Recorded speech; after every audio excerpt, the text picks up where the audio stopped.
moi je pense, enfin quand je parle de décoration et de style, de tendance, je pense que ça n'est intéressant seulement si ça correspond à une évolution de nos modes de vie, à des courants de fond assez profonds et qu'on ne reste pas en superficialité d'une tendance qui va forcément fluctuer d'une année à l'autre. Donc ce type d'approche un peu scandinave, rebasée sur la personne, un peu une nouvelle version un peu du cocooning, je pense que ça correspond quand même à quelque chose d'assez profond. Après, il peut s'interpréter de différentes façons, mais quand on voit le succès de la sophrologie, de la méditation, enfin, je pense que ça correspond à un besoin assez fondamental des gens qui vivent aujourd'hui dans une société hyper urbaine. Et donc, de ce point de vue-là, je pense qu'il y a quelque chose qui va sûrement perdurer. Après, est-ce que c'est un peu une interprétation au premier degré, très danoise? Ça, c'est une autre question, parce que forcément, il y a un côté très décor, plaqué, si on le prend au premier degré. Mais sur les fondamentaux, cette espèce de lieu qui amène une espèce de lieu qui amène une espèce de sérénité, je pense que c'est une tendance qui perdurera dans les années à venir.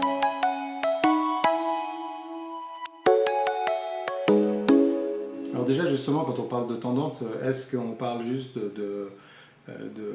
d'une lecture très premier degré, très visuelle, plastique? Ça c'est une chose, mais ou alors est-ce qu'on s'intéresse à une tendance qui est plus profonde? C'est ce que je disais avant, ce style scandinave, peut-être qu'il va perdurer, mais est-ce qu'il doit s'exprimer toujours suivant le côté très archétypal comme on l'identifie aujourd'hui? Ça, pas forcément. Donc pourquoi pas?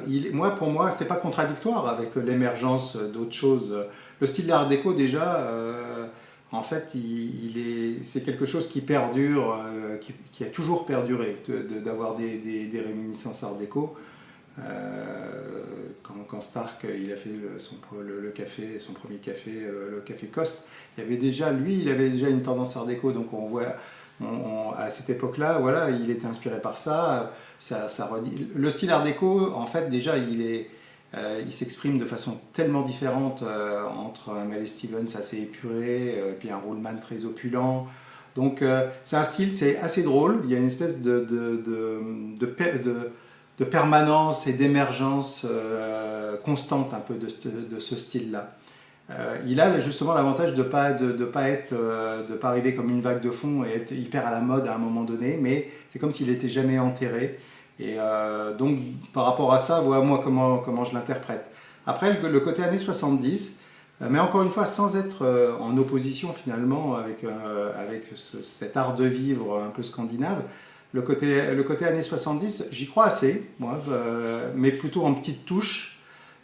Pourquoi? Parce qu'on s'aperçoit que tout ce qui est vintage, en fait, il faut suffisamment de temps pour que les générations qui adhèrent à ça aujourd'hui ne l'aient pas connu en étant enfant. Et aujourd'hui, on passe chez des jeunes qui ne l'ont pas connu étant enfant, ce qui n'est pas mon cas, parce que moi, je me rappelle, chez mes parents, il y avait tous les standards des années 70. Et donc, les nouvelles générations, dans cette quête un peu malgré tout, de modernité revisitée, voilà, c'est pour ça que l'année 70, pourquoi pas, mais encore une fois, voilà, ça ne sera jamais dans une tendance comme ça s'est déroulé. En fait, c'est superficiel, c'est des petites touches, c'est pour ça que je parle de petites touches. Ce qui a été fort dans les années 70, c'est que c'était une vraie expression de la modernité. Or, en fait, ça, je pense que ça ne reviendra jamais comme ça. Mais par contre, dans la forme, dans des contrepoints qui apportent une vraie modernité, une espèce d'impertinence qui était très forte à cette époque, tout à fait, je pense que ça peut. Mais encore une fois, c'est pas forcément contradictoire.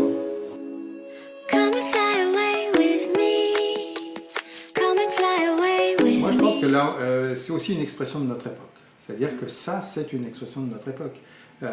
Parce que il y a des philosophes, des penseurs qui ont essayé de décrypter les époques et ils disent qu'il y a toujours des époques qui sont unitaires et des époques qui sont fragmentaires. Donc unitaire, c'est-à-dire que tout le monde se retrouve dans des valeurs et donc là, tout d'un coup, ces valeurs vont s'exprimer avec force. Justement, par exemple dans les années 70 ou même dans l'après-guerre dans les années 50, ça a été ça. C'est-à-dire qu'il y a des gens qui croient en des valeurs et puis qui les transcrivent. Donc ça fait des choses beaucoup plus identitaires, beaucoup plus marquées. En fait, depuis les années 80, moi je dirais, on est dans un monde qui est fragmentaire, c'est-à-dire qui se reconnaît pas dans des valeurs uniques. Donc c'est sa caractéristique. Donc c'est normal qu'on mélange. C'est pour ça que moi juste avant je parlais de pourquoi pas des années 70 qui se mélangent avec un style danois. C'est le propre de notre époque. Donc des fois il ne faut pas vouloir lutter contre notre époque. Nous, en tant que créatifs, il faut juste qu'on soit, moi c'est comme ça que je vois mon métier, il faut que je sois justement attentif à tout ce qui nous entoure et si possible être en avance même sur ces tendances-là parce qu'on les capte dans l'air du temps et on essaye de les retranscrire dans un projet. Donc peut-être que je ne suis pas assez en avance pour dire qu'est-ce qui se passera après cette période, mais en tout cas cette période à multiples références, elle est significative vraiment de notre époque. On voit aussi par exemple chez les jeunes, dès qu'il y a quelque chose qui émerge d'une façon trop marquée, on casse les idoles. Dès que ça émerge, hop, il ne faut plus le faire. Une marque de vêtements, si elle est trop reconnue, ah ben c'est plus in de la prendre. Il faut en reprendre une qui est moins connue, qui va atteindre un certain sommet de notoriété, et puis hop, il faut passer à une autre. Pourquoi? Parce qu'il y a une espèce de quête d'identité de chacun à s'affirmer. Il y a quand même la culture de la personne, qui est très marquée aussi à notre époque. La culture de la personne, donc c'est recentré sur des personnes, et il y a la perte d'idéaux en face de ça. Donc, finalement, notre métier, il est que représentatif de ces évolutions de la société. En tout cas, moi, c'est comme ça que je le vois. Et c'est comme ça que ça m'intéresse de faire ce métier et de travailler. Je ne me pose pas la question de savoir si je vais mettre un peu plus de rouge, de vert et que c'est la tendance. Non, je me dis, est-ce que mon travail, je le ressens suffisamment fort pour dire, voilà, il est en phase avec les gens, avec ce que les gens attendent, avec leurs angoisses, avec leurs aspirations. C'est un peu ça.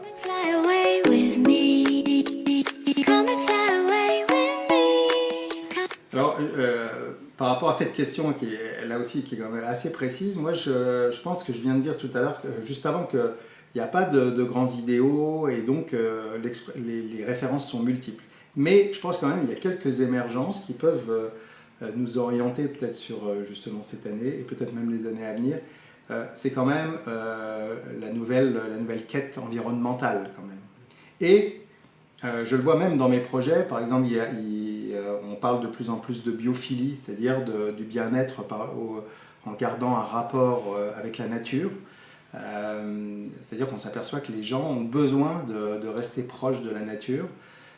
Et quand on travaille sur ce rapport, eh bien, on s'aperçoit que ça passe par des couleurs. C'est pas seulement la nature en tant que telle, c'est ça qui est intéressant. C'est-à-dire que des couleurs vont agir sur notre cerveau comme un symbole de la nature. Donc bien sûr, par exemple, on parle des bleus, des verts, on parle de matière, des matières naturelles, on parle de formes, parce qu'on a des formes plus douces, plus enveloppées. Et ce qui est très drôle aussi, et ça je pense que c'en est vraiment l'expression, c'est qu'on revoit des plantes vertes par exemple, dans les intérieurs. Ça c'était vraiment les années 70, tout le monde avait son ficus, son cassia là, dans ses intérieurs, ça avait complètement disparu. Et en fait ça réapparaît. Et ben, ça c'est aussi le résultat de ça. Et ce qui est intéressant, c'est qu'au-delà de la plante, c'est que voilà, c'est un vocabulaire de forme, c'est un vocabulaire de graphisme, c'est un vocabulaire de couleurs. Et pour répondre précisément, eh ben, je crois par exemple que le bleu, ça fait déjà 2-3 ans qu'on voit plus de bleu. Je trouve qu'on voit de plus en plus de vert. Et je pense que le vert va être plus présent s'il fallait faire une espèce de pari sur une couleur. Je pense plus de vert, oui. Mais c'est pas du tout ma façon de voir. J'aborde absolument pas les projets de cette façon-là. Donc c'est pour ça que je le dis avec un sourire. C'est une espèce de pari. Mais en tout cas, je trouve qu'il trouve une légitimité à dire ça. Et moi, j'étais sur Maison à Objet hier et j'ai trouvé qu'il y avait beaucoup de vert. Voilà.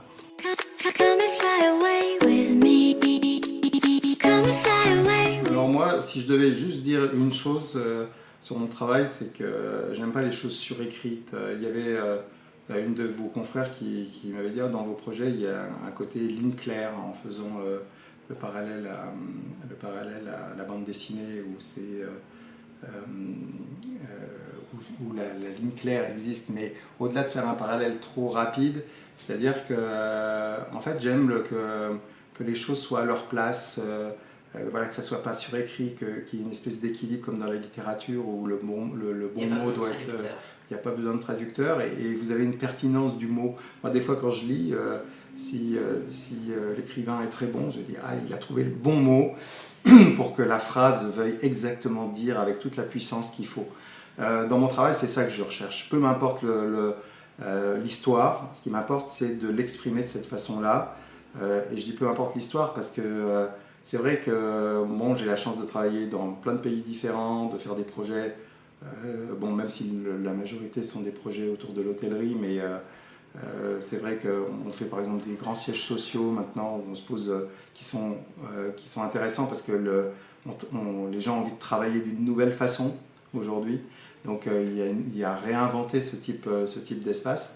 Donc ces projets sont tellement différents que pour moi j'essaye de construire un univers qui est en cohérence chaque fois. En cohérence par rapport à son environnement, par rapport à l'architecture, par rapport à la ville où je suis, par rapport à l'orientation du bâtiment. Et ces éléments vont créer l'histoire spécifique du projet. Après, donc ça c'est en fait c'est ce qui fait que j'ai plaisir à faire des projets que je trouve chaque fois différents.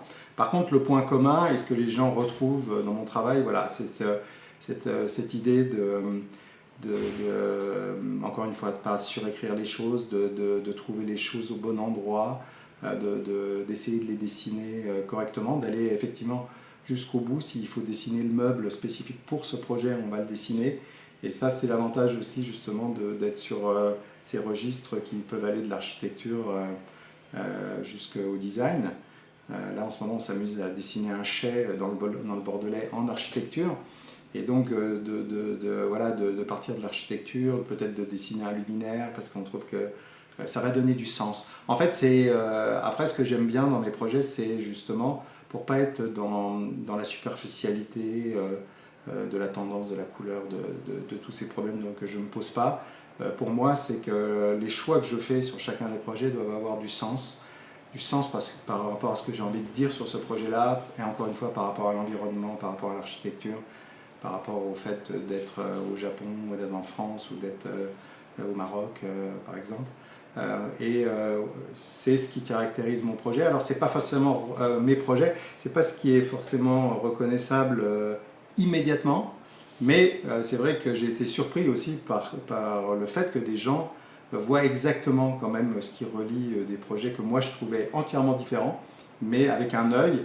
Il y a plein de gens qui ont suffisamment de sensibilité et d'œil pour dire ah oui mais oui on voit tout de suite parce que si, parce que ça et j'ai pas envie d'aller au-delà.